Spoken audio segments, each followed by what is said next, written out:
এই বাউল যে ধরনের ফাউল করেছে আমি মনে করি তার যদি শাস্তি হয় তাহলে ভবিষ্যতে আর কেউ এই ধরনের কটূক্তি করার দুঃসাহস করবে না। বাউল আবুল সরকার মহান আল্লাহ রাব্বুল আলামিনকে নিয়ে যে ধরনের বক্তব্য দিয়েছেন সেটি অত্যন্ত নিন্দনীয়।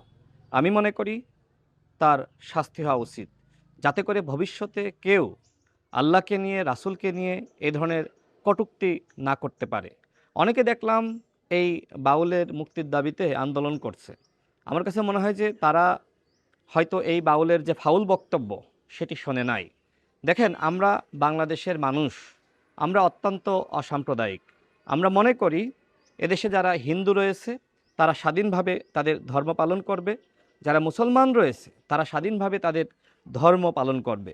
কেউ কারোর ধর্ম নিয়ে কটূক্তি করতে পারবে না।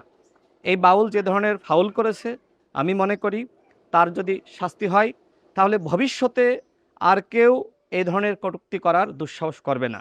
দেখেন, আমি মুসলমান, আমি মনে করি এই বক্তব্যের মাধ্যমে বাউল আবুল সরকার যে ধরনের ফাউল করেছে তার কঠোর শাস্তি হওয়া উচিত, যাতে করে ভবিষ্যতে আর কেউ এ ধরনের বক্তব্য প্রদান করার দুঃসাহস না করে।